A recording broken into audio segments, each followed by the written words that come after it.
Hello everybody, welcome to the next episode. Sorry, I was trying to work out why my mic wasn't recording.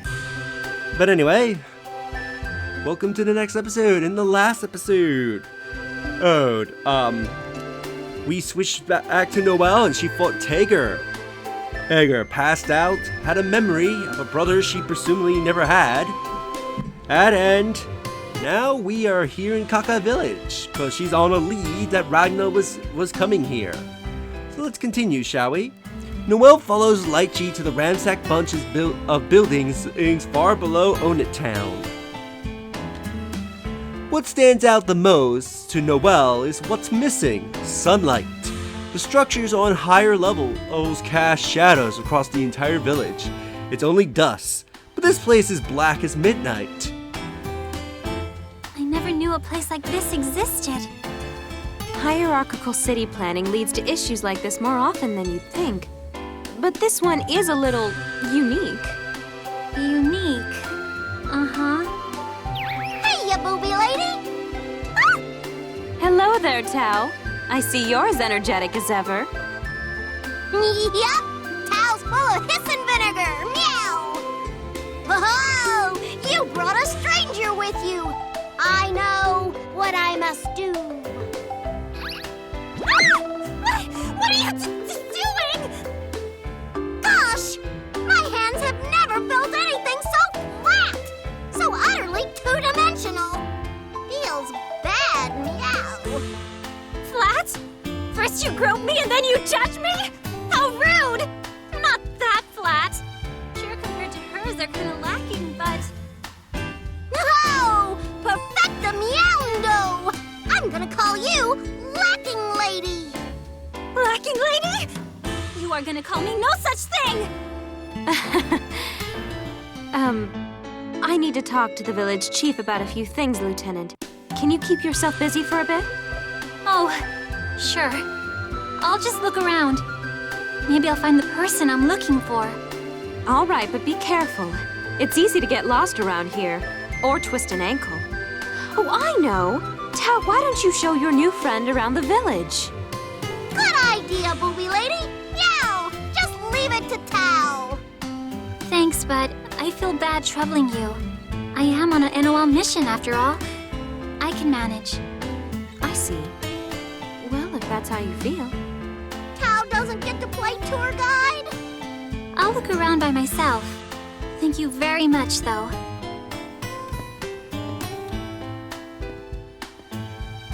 Aw, there goes Lacking Lady. Meow. Let's head over to the village elder's place, shall we? I have to be getting back to my clinic soon. Yeah, let's go, let's go. She always has the tastiest snacks.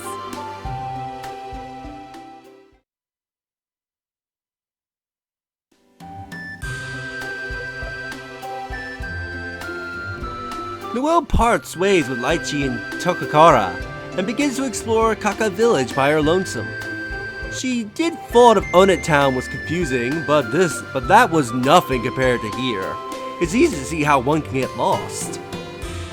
Noel tries to stick to the edges of the village and ooze past with at least a tiny bit of light shining on them.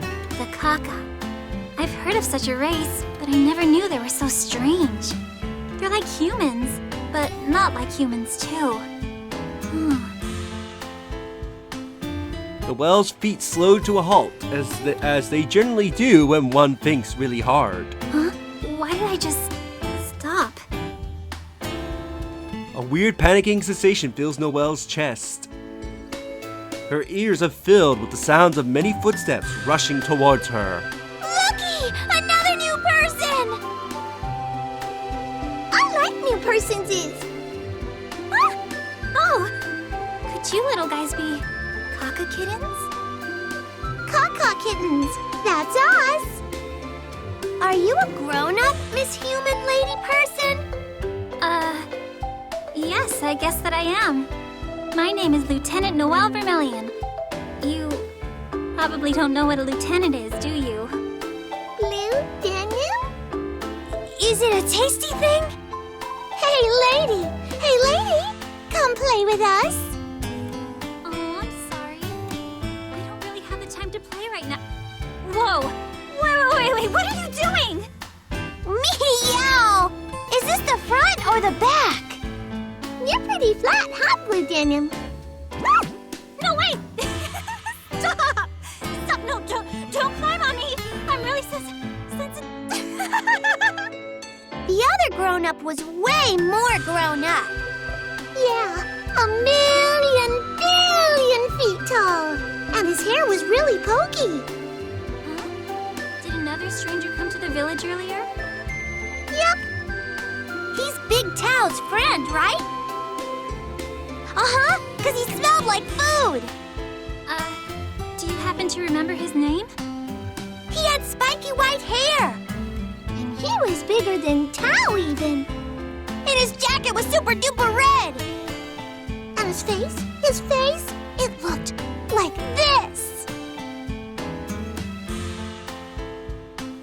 All at once, the kittens grabbed their chubby little faces and smooshed them into a Ragna-ish scowl and squints. At any other time, Noel would be struck blind by the overwhelming cuteness of it all. Right now, though, all she can do is think about the man the kittens are trying to portray. Do you know which way that person went? No. He and Tao and the Elder were talking about big people stuff. The Elder. Want to meet her? She's really neat. Yeah, we'll show you the way. Whoa, hey, stop pulling on me!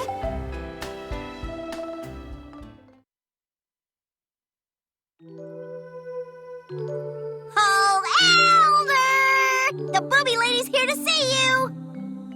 How have you been? Ah, Lychee, I'm so glad you could come. It's been too long, I know. You're looking healthy as ever, though. Oh, at my age, there's not much more the world can do to you. But it's sweet of you to say. So, to what do we owe the visit? I've come to report my progress on the research you requested, as well as to share my thoughts on the matter. Meow! You guys are gonna use a bunch of words Tao doesn't know, huh? Stop fussing, Sourpuss. You'll need to understand all this someday, Tao. So put your bottom in that chair and perk up your ears. Here, this is the most current summary of my findings. Meow. As you know, the birth rate of males among the Kaka clan is very low, and the village's population has never exceeded 100. There's no reason to think that will change in the near future. The Kakas are all biological weapons. The 100-member limit is part of your makeup. Also, if the population dips below 100, your species is designed to reproduce asexually until that number's been reached again. I see. With so few males and with that limit set on us, I suppose we are fated to extinction. Not necessarily. You were designed to maintain racial equilibrium. So unless all 100 of you fall victim to some catastrophe and die at the same time, I think you'll be okay. That's great on paper, Lychee. But our population has slowly been dwindling. You won't find 100 of us in the village, I guarantee. We'll keep dying off until only one remains.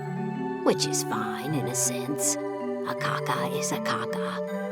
Our time will eventually come. But Elder,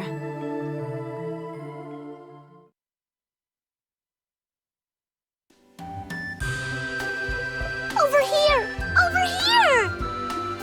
Huh? Are you sure it's okay just to barge in? Yeah, don't sweat it.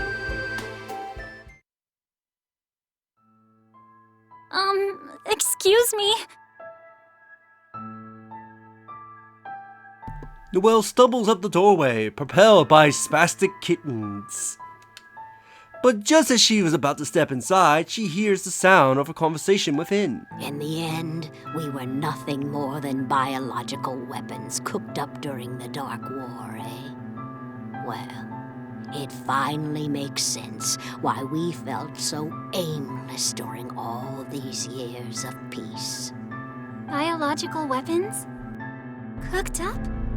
Though minor variations crop up from individual to individual, it's clear you've all been cloned from the same single organism.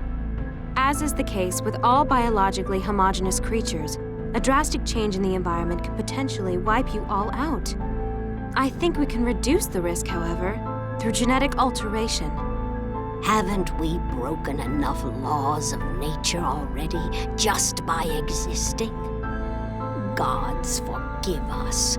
We were never meant to be in the first place. Never meant to be? The Kakas are weapons? What's this sudden chill down my spine? My chest feels so heavy. Is someone out there? I was just... Lacking Lady, are you done with your walk, meow? She wanted to talk to the elder. Yeah, so we brought her over!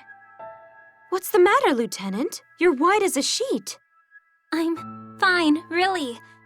I just feel a bit strange. The seether is thick down here, little girl. It can be rough on outsiders.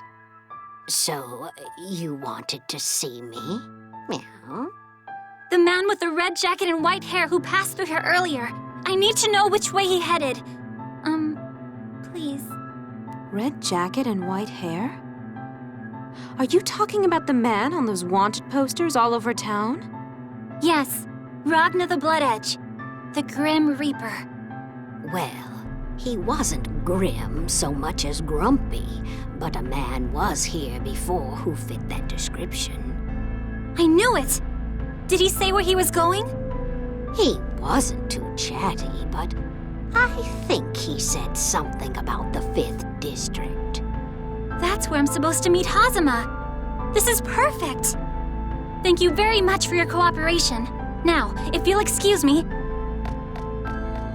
Lieutenant, wait! Gone already? Lacking Lady is fast. You totally just lied to that girl, didn't you? You know me too well, my dear.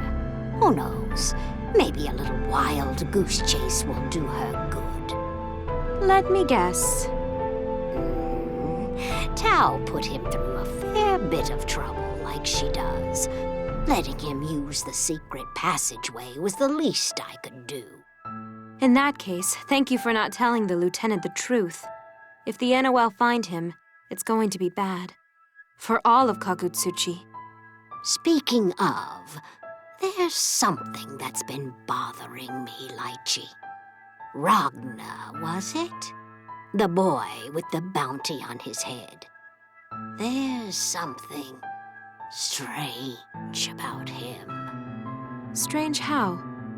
There was a power in him. It reminded me of the Azure. The Azure? I have to hurry. He's probably closing in on Ragnar as we speak. My head's full. Can Tao be excused? I'm sorry, Tao. I'll explain later. Elder, please excuse me, but I have to go. Be careful out there, Lychee. We'll pick up here next time. I promise we'll find a solution, Elder. You know where to find me. Bye-bye, Tao. Meow! Tao's had a crazy day! Meow! Everyone has a duty that they must fulfill. I've already found a solution, Lychee, but you're not going to like it. I'm the last of the first-generation Kakas cloned from Mitsuyoshi's genes. I've been safeguarding the Kakas and our history all this time, and we've already served our purpose long, long ago.